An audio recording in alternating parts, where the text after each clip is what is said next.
नमस्कार दोस्तों, मैं हूं कपिल कपिल वेलापंथी से। जैसा कि आज मैं आपसे जुड़ा हुआ हूं, तो आज मेरे साथ बैठी है एक ऐसी शख्सियत जिससे मैं आपको मिलवाना चाहूँ। समाज के लिए उन्होंने काफी आवाजें उठाई है और दिल्ली में काफी चर्चित भी रह चुके हैं। और मैंने बचपन से ही जानता हूँ। हेम प्रकाश जी, आपका बहुत बहुत स्वागत है मेरे चैनल पे। तो सर, मैं आपसे जानना चाहूंगा कि अभी जो सिचुएशन चल रही है उसके ऊपर मैंने आपकी वीडियो देखी और वीडियो में जो आपने सवाल रखे, तो उन सवालों से रिलेटेड मैं आपसे कुछ सवाल मेरे जहन में भी थे। तो हालांकि हम तो आपको 17 साल से जानते आए हैं कि आप ग्राउंड लेवल पे रह के समाज में बने रहे और उनके अच्छे कार्यों के लिए आपने आवाज उठाई है। और दूसरी चीज, मैं उनपे वो मेरे माइंडों में चल रहा था, तो मैंने सोचा कि आपसे मिला जाए। और जैसा कि मैंने इनसे फोन पे बात करी और इन्होंने तुरंत ही मेरे को बोल दिया कि ठीक है कपिल जी, मिलते हैं। और छोटे भाई की तरह मानते हैं मेरे को। तो उन सवालों से लेकर मैं आपसे पॉइंट टू पॉइंट बातें करना चाहूंगा। तो सबसे पहले तो मैं चाहूंगा कि आप मेरी इस यूट्यूब फैमिली के सारे सब्सक्राइबरों को अपना परिचय अपने आप से दें, ताकि उनको पता चले कि मेरे साथ जो बैठे हैं। क्योंकि मैं तो देखिए, अगर मैं देने लगा तो लोग कहेंगे कि बड़ा चढ़ा के बताया है।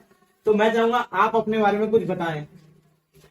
कपिल भाई, सबसे पहले आपके YouTube चैनल, आपके दर्शकों को और आपको मैं सादर प्रणाम करते हुए अपनी बात शुरू करता हूँ। मैं आपका आभारी हूँ अरे कि आपके चैनल पे आने का सौभाग्य मुझे प्राप्त हुआ, क्योंकि इस भारत देश की डोर ही युवाओं के हाथ में है कपिल भाई। और जब आपने मुझे बताया कि मेरी वीडियो इतनी वायरल हो रही है, मैंने तो वो वीडियो सहज भाव में डाली थी सरकार के कानों तक बात पहुंचाने के लिए। पर लोगों को वो विचार अच्छे लगे, उन्होंने उस वीडियो को सरकार तक पहुंचाने में मेरी हेल्प कर रहे हैं। मैं सबसे पहले आपके दर्शकों को अपना परिचय कराना चाहूंगा। मैं कृष्णा सोशल वेलफेयर सोसाइटी का चेयरमैन हूँ और महापरिवर्तन संगठन का राष्ट्रीय अध्यक्ष। मेरा संगठन पूरे भारतवर्ष में समाज कल्याण के लिए काम करता है। समाज की आवाज सरकार तक पहुंचाने का एक हमारा प्रयास होता है। मेरे सभी कार्यकर्ता वॉलंटियर लगातार रात दिन इस चीज में लगे रहते हैं कि समाज के लोगों को किस चीज की आवश्यकता है और सरकार उनकी आवाज को सुन क्यों नहीं रही। तो इसी कड़ी में हमारे संगठन लगातार समाज में काम कर रहा है और करता रहेगा आप जैसे भाइयों के साथ मिलकर। तो जैसा कि मेरा पहला सवाल आपसे ये रहेगा कि जो मैंने आपकी वीडियो देखी उसमें आपने सीएम अरविंद केजरीवाल जी को एक चिट्ठी भेजी, जिसके अंदर आपने कुछ सुझाव दिए। तो वो सुझाव के बारे में संबंधित मैं आपकी उस वीडियो से रिलेटेड या उस चिट्ठी के बारे में मैं जानना चाहूंगा कि आपके संपूर्ण विचार क्या थे, या उसको विस्तार से आप कैसे बताना चाहेंगे। कपिल भाई, दरअसल क्या है कि जो आज भारत देश की स्थिति है उससे आप सब अवगत हैं। आज शमशान घाटों में जगह नहीं है, हॉस्पिटलों में जगह नहीं है। दरअसल इसी चीज का मुझे दुख था। मैं अरविंद केजरीवाल जी के पास 10 अप्रैल वर्ष 2021 को मैं गया। मैंने लिखित रूप में ज्ञापन दिया और मैंने अपनी बात रखी वहां पर। कपिल भाई, मैंने जो सुझाव दिए थे, दरअसल उस वीडियो में मैंने बताया कि किस तरीके से हम कोरोना की कड़ी को तोड़ सकते हैं। दरअसल मैं आपके इस चैनल के माध्यम से भी उसकी कुछ मुख्य बातें बताना चाहता हूँ। जरूर, हम भी जानना चाहेंगे सर। पहला मेरा सुझाव ये था कि अलग अलग राज्यों में अलग अलग लॉकडाउन ना हो, क्योंकि आज इस स्टेट में लॉकडाउन है, उस स्टेट में नहीं है। जैसे इस स्टेट से लॉकडाउन हटेगा, उस स्टेट से कोरोना पॉजिटिव लोग यहाँ पर आएंगे और यहाँ पर कोरोना फिर फैल जाएगा। मेरा मात्र सुझाव यही था कि पूरे देश में एक साथ लॉकडाउन हो और उस लॉकडाउन को कम से कम 3 से 5 हफ्ते तक रखा जाए। उसके बाद यहीं पर मेन थ्योरी है कि ये कड़ी टूटेगी कैसे, क्योंकि सारी जिंदगी तो लॉकडाउन में नहीं रह सकते पूरा देश। परंतु उस लॉकडाउन को 3 से 5 हफ्ते बाद 5 से 6 घंटे के लिए खोला जाए। जैसे मैं आप छोटा सा उदाहरण आपको देना चाहूंगा। शाम को 7 बजे से सुबह 10 बजे तक देश पूर्ण रूप से कर्फ्यू में रहे। 10 बजे से शाम को 6 बजे तक लोगों को काम करने की छूट दी जाए और उसमें भी ई पास जारी हो। जो लोग दुकानों पर जाते हैं, रेडी पटरी लगाते हैं या किसी जॉब पर जाते हैं, और इस प्रक्रिया को थोड़ा लंबे समय तक निभाया जाए, जैसे 3 से 6 महीने तक, और वैक्सीनेशन का कार्यक्रम इसके साथ जारी रहे, तो ये कोरोना की कड़ी टूट जाएगी। नहीं तो कपिल भाई, मैं आपके इस यूट्यूब चैनल के माध्यम से बताना चाहता हूँ देश के आप दर्शकों को, आपको बहुत भयानक स्थिति में देश पहुंच सकता है। 100-150 करोड़ की आबादी का देश। सर चलिए ये चीज मैं मानता हूँ कि लॉकडाउन लग जाए, जैसा कि आपने बताया ई पास। देखिए ई पास कहीं ना कहीं किसी को अगर दिए जाएंगे फेरी वालों को तो लोग भी आएंगे।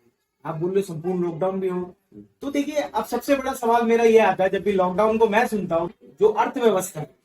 अब देखिए किसी राज्य में लॉकडाउन की बात होती है या देश में लॉकडाउन की बात है, सबसे पहले आती है अर्थव्यवस्था। लोग खाएंगे क्या, कमाएंगे क्या, सरकार कैसे उसको देगी। हर सरकार अपना पीछे छुड़ा लेती है ये कह के कि हमारे पास धन की कमी है या फिर अर्थव्यवस्था अभी ठीक नहीं है। तो आप उसके बारे में कैसे बताना चाहेंगे मेरे इस पर? कपिल भाई बहुत अच्छा सवाल है आपका, क्योंकि देश के हर युवा के मन में ये जहन में ये सवाल रहता है। इसमें 3 मुख्य चीजें मैं बताना चाहूंगा। पहले तो 45 दिन तक देश लॉकडाउन था और इस देश के लोग बाहर कदम नहीं निकाला देश के लोगों ने। इससे ये जाहिर होता है कि देश के लोग सरकार के प्रति कितने समर्पित थे। सर मैं इसमें एक चीज पूछना चाहूंगा, जी समझ जाऊंगा, आपका सवाल काट रहा हूँ। आपको क्या लगता है कि लोग किस लिए घर के अंदर थे? पुलिस के डंडों की वजह से या सरकार की रिस्पेक्ट की वजह से या फिर कोविड के डर की वजह से? आप मेरे को इसका जवाब जरूर दीजिएगा। कपिल भाई दरअसल चाहे डंडे के डर से लोग रहे या सरकार का उन्होंने फरमान माना, परंतु कपिल भाई प्रशासन तो सख्ती से चलता है, सरकार तो सख्ती से चलती है। सर लेकिन किसी बच्चे को भी हमने भी सुना है किसी को डराया जाए तो ढीठ हो जाता है। ढीठ का मतलब मैं बताना चाहूंगा वो मतलब उस चीज को मानता ही नहीं है, यही है। तो आपको लगता है कि किसी को इतना वो करना डर से? कपिल भाई लोग मर भी रहे, लोग मर भी रहे। इसलिए तो देखिए सब दुख है, हमें दुख है क्योंकि एक भारतीय होने के नाते चाहे संपूर्ण दुनिया में जो लोगों के साथ हो रहा है, जिसके भी परिजन की मृत्यु हो रही है या जिस तरीके से भी कह सकते हैं जो उसको सर्वाइव कर रहे हैं, जिनके पास सर्वाइव करने के लिए पैसा नहीं है, तो उनके लिए तो देखिए हमें भी दिल से सहानुभूति है। कपिल भाई मैं 2-3 मुख्य चीजें आपको बताना चाहूंगा कि दरअसल लोग जिंदा रहेंगे तो लोग कमाएंगे भी, खाएंगे भी, इस जीवन को जिएंगे, अपने परिवार के लिए भी कुछ करेंगे। एक मैं मैंने कल एक न्यूज देखी कपिल भाई, छत्तीसगढ़ के अंदर 3 सगे भाई 1 घंटे के अंदर मर गए, कोरोना पॉजिटिव थे। एक को छोड़कर आए, दूसरे की डेथ हुई। क्या उस फैमिली का दृश्य क्या रहा होगा कपिल भाई? और मैं आपके चैनल के माध्यम से देश की जनता को बताना चाहता हूँ कि इससे भी भयानक स्थिति उस समय होगी कपिल भाई जब ये बच्चों के अंदर कोरोना पहुंचने लगे। और अभी कितने हजारों बच्चों के अंदर कोरोना पॉजिटिव रिपोर्ट आई। क्या वो दृश्य देश की जनता देख पाएगी? मैं चाहता हूं सबसे पहली प्राथमिकता सरकार की, प्रशासन की, लोगों की जिंदगियां होनी चाहिए। और मेरे लोगों से भी ये आग्रह है आपके चैनल के माध्यम से कि अवॉइड करें, भीड़ को अवॉइड करें। कपिल भाई मैंने जो पिछले उसमें वीडियो में मैंने 2-3 चीजें मुख्य बताई थी, क्योंकि इकोनॉमी की बात जैसे चलती है, आपने भी करी है। पिछली बार ठेके शराब के तुरंत खोल दिए गए, हजारों की भीड़ उस पर टूट के पड़ी। ये तो मैंने सुझाव दिया है सरकार को कि अगर जरूरी है शराब की बिक्री, ऑनलाइन बिक्री कर दीजिए 1 साल तक, 1 वर्ष तक। स्कूल भी 1 वर्ष तक ऑनलाइन हो। और जो है शादी समारोह और किसी भी तरीके के समारोह तो पूर्ण रूप से बैन होने चाहिए 1 साल। क्या इसमें राजनीतिक रैलियां भी आती है?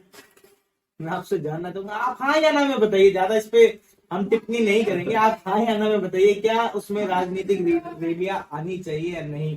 कपिल भाई जब पूर्ण रूप से देश लॉकडाउन होगा इस कोरोना की कड़ी को तोड़ने के लिए, तो राजनीतिक रैलियां भी उस दायरे में आ जाएगी।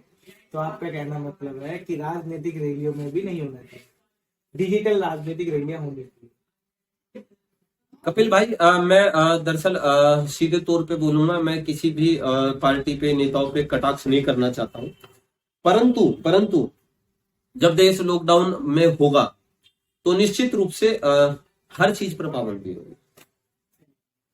यहाँ पर सर मैं एक चीज और जानना चाहता हूँ, जैसे कि आपने कहा कि राजनीतिक या राजनेता पे टिप्पणी आप कटाक्ष नहीं करना चाहते, तो मैं भी जानना चाहूंगा, लोग भी जानना चाहेंगे कि देखिए अगर आप दिल्ली में अगर है और अभी सीएम साहब को आपने चिट्ठी भेजी है, लेटर सुझाव दिया है, तो कुछ लोग कहेंगे कि आप बीजेपी से जुड़े हो, और यदि आप बीजेपी के खिलाफ बोल रहे हो या बीजेपी को सुझाव दिया या आप क्या, यहाँ पर केंद्र का नाम आ जाएगा, वहां पर लोग कहेंगे कि आप कांग्रेस या फिर कह सकते हैं आम आदमी पार्टी से? मैं जानना चाहूंगा आप अभी किस पार्टी को समर्थन करते हैं, किस पार्टी के साथ हो सर? कपिल भाई, बहुत अच्छा सवाल है आपका, क्योंकि मैं दिल्ली में पहले भी, पिछले लॉकडाउन में और उससे पहले भी मैं समाज की आवाज सरकार तक पहुंचाता रहा हूँ, वीडियो के माध्यम से और लिखित रूप में ज्ञापन के माध्यम से सुझाव देता रहा हूँ। तो काफी मैं दिल्ली में लोकप्रिय हूँ लोगों के बीच में। लोग अक्सर मुझसे सवाल करते हैं। सर वो तो आपका स्वभाव है जी। पर कपिल भाई, मैं कहना चाहूंगा कि मेरा मात्र उद्देश्य ये है कि देश की जो भयानक स्थिति है, मैं आपके चैनल के माध्यम से दर्शकों को, जनता को बताना चाहूंगा, फिलहाल मैं किसी भी पार्टी के ना समर्थन या कटाक्ष की भूमिका में नहीं हूं। मेरा मात्र उद्देश्य ये है कि किस तरीके से इस कोरोना नाम की बीमारी से बचा जाए। सर इसमें एक चीज मैं पूछना चाहूंगा, जैसा कि आपने बोला कि सारी जितनी भी पार्टी है, जो भी पार्टी है, ए टू जेड जितनी पार्टी है, उनको साथ में मिलकर लॉकडाउन लगाना चाहिए, संपूर्ण देश का मतलब यही है। क्योंकि हम महाराष्ट्र में जानते हैं एक अलग पार्टी है, दिल्ली में एक अलग पार्टी है, अभी बंगाल में चुनाव होने वहां अलग है, तो कहीं ना कहीं हर जगह बीजेपी शासित राज्य नहीं है। तो मैं यहाँ जानना चाहूंगा, हम देखते हैं जैसा कि न्यूज वगैरह पे देखते हैं, उनके जो प्रवक्ता है वही एक दूसरे के साथ बैठ के बात नहीं कर पाते हैं, तो पार्टियां के साथ में काम कर पाएगी? कपिल भाई, ये देश का दुर्भाग्य है। आपने बहुत अच्छा सवाल उठाया है, बहुत अच्छा सवाल है, और इसी युवा सोच को मैं आगे लाना चाहता हूँ। मेरा संगठन बनाने का एक मात्र उद्देश्य भी यही था कि देश की जनता और युवा आगे आकर सरकार तक अपनी बात पहुंचाए। ये देश का दुर्भाग्य है, लेकिन यहाँ सरकार को एक होना पड़ेगा। कपिल भाई, अभी मात्र रोज जितने लोग मर रहे हैं, लकड़ियां कम पड़ेगी कपिल भाई। अब आप सोचिए, अगर यही संख्या बढ़ गई, ये रेशियो बढ़ गई लोगों के मरने की, तो कपिल भाई, पिछले लॉकडाउन से और अब तक आप देखिए, पिछले लॉकडाउन में इतने लोग नहीं मर रहे थे, क्योंकि शुरुआत के दौरान जैसे मरीज निकले पूरा देश लॉकडाउन हो गया था। लेकिन जिस तरीके से लॉकडाउन खोला गया, उस लॉकडाउन को खोलने की प्रक्रिया के कारण आज 6 से 7 महीने तक लोगों को कोरोना के बीच में रहने दिया गया, जिसकी स्थिति आज ये है कि शमशान घाटों में, हॉस्पिटलों में, आपको पता है कई राज्यों के मुख्यमंत्री रो रहे हैं, उनके पास ऑक्सीजन नहीं है। कपिल भाई, क्या स्थिति आ गई? सवाल और पूछना चाहूंगा, आपको क्या लगता है क्यों इस कोरोना ने इतना भयानक रूप लिया? हालांकि लॉकडाउन तो हमने पिछले साल भी देखा था, और पिछले साल भी देखा, तो उसी के बारे में मैं जानना चाहूंगा कि आपने कहा कि लॉकडाउन 7 महीने छोड़ दिया गया, तो मैं यही पूछूंगा कि ये कोरोना वायरस जो कोविड है, इसने इतना भयानक रूप क्यों लिया? बहुत अच्छा सवाल है कपिल भाई। दरअसल इस ओर कोई ध्यान नहीं दे रहा, न सरकार, न प्रशासन, और बड़े बड़े पत्रकार भी इस ओर ध्यान नहीं दे रहे, बड़ी टीवी चैनलों के, क्योंकि बीमारी की जड़ शुरू कहां से हुई, अगर मनुष्य ये जान ले तो वो बीमारी वहीं पर डेड हो जाएगी। दरअसल हुआ क्या कपिल भाई, जिस तरीके से देश लॉकडाउन में था, देश की जनता भी सरकार की बात मान रही थी, लेकिन अचानक से कुछ नेताओं को हड़बड़ी हुई और उन्होंने देश के लॉकडाउन को खुलवा दिया। वो जो लॉकडाउन खोलने की जो प्रक्रिया थी, दरअसल वो गलत थी। उस तरीके से लॉकडाउन खोलने का एक सिस्टम होना चाहिए था कि मात्र 6 घंटे के लिए हम लॉकडाउन खोल रहे हैं और कुछ दिनों तक स्थिति पर नजर रखेंगे, अगर ये बीमारी बढ़ी तो हम देश को दोबारा से लॉकडाउन कर देंगे। तो लोगों को भी ये डर रहता, और लोग इस स्थिति 6 से 7 महीने तक जो लोगों को छोड़ दिया गया कि नहीं, कोरोना के साथ जिए, मरिए। और एक शादी में हजार लोग आ रहे हैं, समारोह में हजार लाखों की तादाद में भीड़ बढ़ गई। अभी हरिद्वार का एक ताजा उदाहरण आपके सामने है। मैं किसी पार्टी पे कटाक्ष नहीं कर रहा हूँ, किसी नेता पे मेरा कटाक्ष नहीं है, परंतु मैं देश की आवाज में एक आम नागरिक। और कपिल भाई, कब आपका नंबर आ जाए, मेरा नंबर आ जाए कोरोना की लिस्ट में, ये बीमारी तो सबके लिए एक बराबर है, सबके लिए। आप देखिए, बड़ी बड़ी सेलिब्रिटी जो है, कई मुख्यमंत्री, कई फिल्म एक्टर, राजनेता इसके शिकार हो गए। कपिल भाई, मेरा आपके चैनल के माध्यम से हाथ जोड़कर देश के प्रशासन से और देश के जितने भी राजनेता हैं, संवैधानिक पदों पर बैठे, उनसे हाथ जोड़कर निवेदन है, देश की जनता की जिंदगी के साथ खिलवाड़ ना करिए, न्याय करिए, उनके साथ न्याय करिए।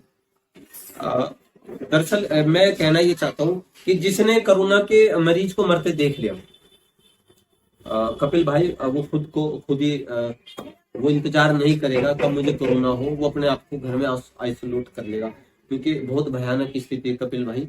और मैं आपके चैनल के माध्यम से एक देश की जनता को गीत समर्पित करना चाहता हूँ, ताकि हम लोग इस कोरोना नाम की जो वायरस है इससे मिलकर लड़े, एकजुट होकर। मेरा रंग दे बसंती चोला, मेरा रंग दे बसंती चोला, माए रंग दे बसंती चोला, माए रंग दे बसंती चोला। जिस चोले को पहन शिवाजी खेले अपनी जान पे, जिसे पहन झांसी की रानी मिट गई अपनी आन पे, आज उसी को पहन के निकला वो, आज उसी को पहन के निकला हम मस्तों का टोला, मेरा रंग दे बसंती चोला। इस देश को बचा लीजिए। लोग सिसक कर जिंदगी दम तोड़ दिए। कपिल भाई वो दृश्य नहीं देखेगा जो आज भयानक स्थिति। हिम भाई, यहाँ पर हम समाप्त करने से पहले मैं आपसे एक चीज और पूछूं, क्या आपको कहीं ना कहीं नहीं लगता है कि इस चीज का फैलने पे हम लोगों का ही कहीं ना कहीं हाथ है? जो हम लॉकडाउन खुलने के बाद इतने बेपरवाह हो गए, इतने मतलब बेपरवाह इतने हो गए कि हमने मास्क, कई लोग देखते हैं हम मास्क नहीं लगाते हैं, कई लोग वैक्सीन आने की घोषणा हुई तो लोगों ने कहा कि कोरोना तो चला ही गया। क्या आप, मैं बस थोड़ा सा टाइम चाहूंगा, क्या आप मानते हो कि ये एक इफेक्ट रहा है कि लोग बेपरवाह हो? मैं कहूंगा कि उस समय सरकार जनता को ये चेता दे कि हम लॉकडाउन को 5 से 6 घंटे तक खोलने की प्रक्रिया में मात्र देख रहे हैं। अगर जनता ने लापरवाही करी तो दोबारा से लॉकडाउन होगा। सख्ती से प्रशासन चलेगा, सख्ती से कपिल भाई। सरकार और प्रशासन सख्ती से ही चलता है। ठोस कदम तो सरकार को उठाने पड़ेंगे, वरना कपिल भाई ये दिन ना आ जाए कि कंधों पर लाश ढोनी पड़े। तो आज के लिए मेरी YouTube फैमिली आज के लिए इतना ही। हम मिले हेम प्रकाश भैया से, जिन्होंने काफी अच्छी बातें रखी और काफी कुछ हमें बताया। तो आगे भी मिलते रहेंगे, इनसे जुड़े रहेंगे, और ये युवाओं को काफी प्रोत्साहन देते हैं और इनकी बात सरकार जरूर माने। जल्द से जल्द आपकी चिट्ठी का जवाब आए और हम भी आपसे मिलते रहेंगे। मिलकर बहुत अच्छा लगा। तो आज के लिए बस मैं वीडियो में इतना ही चाहूंगा। हाँ, मुझे पता है कि वीडियो जिस तरीके का कंटेंट मैं लेके आता हूँ उससे थोड़ी सी अलग होगी, लेकिन ये भी बहुत इंपॉर्टेंट है, क्योंकि मेरे कंटेंट से ज्यादा इंपॉर्टेंट मेरा देश है। तो और मेरे लोग हैं, जो कि आप हो, मैं हूँ, भैया है, आसपास रहने वाले हैं। तो उन तक बातें वो पहुंचे जिनसे वो सुरक्षित रह सके। और बस आज के लिए इतना ही। वंदे मातरम, जय हिंद, जय भारत।